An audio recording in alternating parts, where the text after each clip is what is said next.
For you, it really does not matter that some of these guys are saying, look, we want to be governed like this, we want so and so law to govern us. For instance, some of these guys have come out to say they want Sharia law implemented in all the northern states, you know, in the strict sense of it.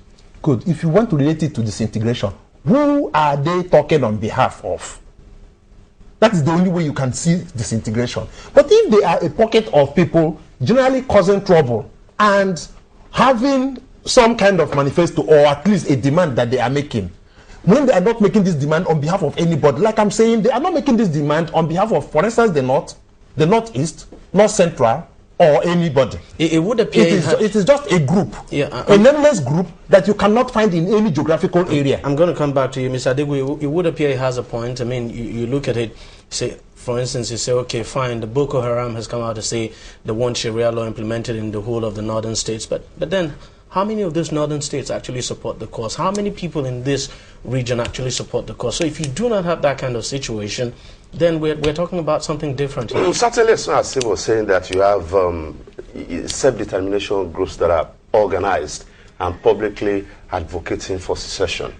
But we're saying that the signs we have on our hand, when a state becomes very weak, institutions are dysfunctional, when the government is at the mercy of criminals and you're talking about negotiating with them, then you must begin to wonder, what is the primary purpose of government?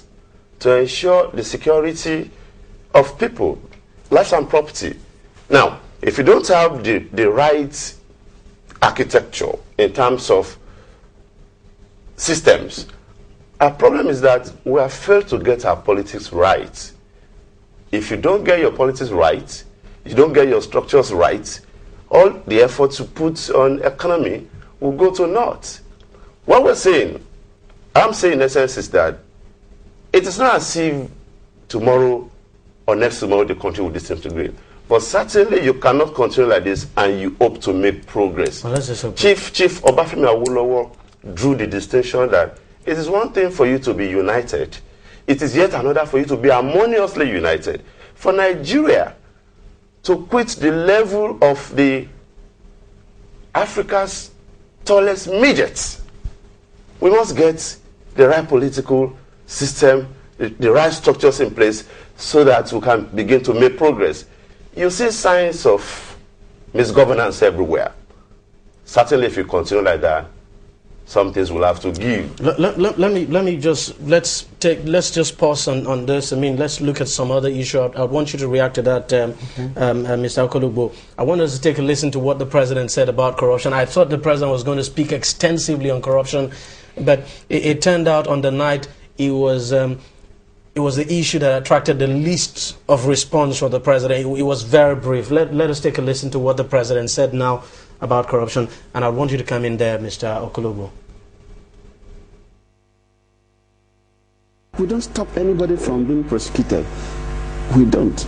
And the issues of corruption are very, very sensitive. You go to the left, they will raise some issues. You go to the right, they raise some issues. So sometimes I prefer keeping quiet and ask Nigerians to watch. Nigerians have elected me for a period of 4 years, and they should watch. Nigerians have elected him for 4 years, they should watch. Corruption is a very big issue, and the president had every opportunity to speak extensively on it, but he just ended with those few words. They're asking Nigerians to watch. What do you think? Yes, well, looking at it from the perspective he looked at it from, what he said is sensitive. Sensitive in the sense that just watch. A lot of people have accused President Jonathan of meddling with the EFCC and the ICPC. Don't also forget that even, I've said it once, maybe on this station, that the fact that the former speaker, Bankole, went through the trial process until he was granted bail showed that the president never wanted to interfere with his trial process. Really? But I'm not going to say here that it is all Uhuru, because you see, the cankerworm that is killing us in this country is corruption. We must be very, very frank with ourselves.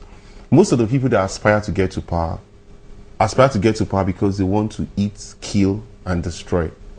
It's obvious, because they want to grab as much as they want to grab. And that's exactly why we have serious issues, serious cases, which today are still pending on corruption. But I also want to also look at it from the perspective the president looked at it from. What he was trying to say, if I should look at his mindset, is give me a benefit of doubt. Watch me and see how I'm going to tackle corruption in the next 4 years. If I start going into all the details, I have been accused. Even my wife has been accused. Even so many people around me have been accused of corruption. If I start going into all these details, they will think I'm just trying to whitewash myself in public. That might be an angle you can look at it from. That's why I said we must look at it from different perspectives. Let's not just look at if I am trying to be supportive of Mr. President because I used to be in his campaign council. No. I'm looking at it from that perspective. I will also look at it from the perspective that he also had an opportunity, which is true, for him to dissect so many key corruption cases, which today have remained unresolved. But that would again mean he's dabbling into the interference we're talking about. I'll take a typical case. Ibori's case, he never interfered. And today Ibori is being tried in Britain. Maybe if he had interfered, Ibori will not be undergoing trial. Do you understand where I'm coming from? I get your point, but let me ask you this, Mr. Ike. Not quite long ago, as a matter of fact, probably a couple of weeks ago, Human Rights Watch came out with a report, even indicting the president, indicting his administration, that his administration is not fighting corruption the way it should fight it. As a matter of fact, that report actually said the country's fight against corruption is a failure. And then the president had every opportunity to address the nation, to speak on this. He just chose to, express his intention now in those few words. I mean, those few words you heard him. And of course, he's just said there that he probably, was asking Nigerians to give him the benefit of the doubt. But don't forget that the president addressed quite a number of issues. Yeah, I'm talking about the issue of corruption now. Yes, that's what I'm saying. Corruption was one of the issues he addressed. And if you felt that you probably would have dwelt so much on corruption, since all of us have agreed that it is a major cankerworm that has bedeviled our development, maybe he would have spent the whole night talking about corruption. Yeah, sure, he would have spent the whole night because then it would have been endless. But that's exactly what I was trying to say. It is also important for us to look at the body language. The body language is the man says, "Watch me," and when he says "watch me," it's like, "Trust me, I am going to deal with this issue of corruption." Mr. Adegoye, it's not enough to just say "watch me." You see, if he had gone out of his way to say such and such person has been not really mentioning names. Has been prosecuted. We have secured this number of convictions. He will not be talking like Farida Waziri. I mean, almost like trying to read out statistics. Trying to read out statistics. But again, if I must draw your attention to the report of the international report. Yes, Human Rights Watch report. My take on it is like the regular wake-up call we have always had. And it is important that we are also we are aware that some people are watching what is happening in this country. So, as far as I'm concerned, it is like a wake-up call. Mr. Adegoye, let me get your take on that. The president was very brief. You think when he says, "You just watch me," that was enough? What I saw was Mr. President being long on promises and assurances and very short on specifics. How do you want to go about it? I am not satisfied that we should wait and just watch him fight corruption. For you to wage war against corruption, effective war against corruption, you must have an effective government. And certainly, with due respect to everybody here, I do not think we have one in place. There seems to be a grand conspiracy amongst the ruling elites that let us steal as much as we can steal. Maybe somebody will come thereafter or hereafter that will tackle corruption. I do not see how we're going to tackle corruption based on the extant political system that we have. For us to begin to make appreciable impact in fighting corruption, we probably will have to revert or adopt parliamentary system of government. People who are supposed to be gatekeepers, checks and balances, they have failed. What is the role of the legislature, the oversight functions? Ensure that no kobo is missing.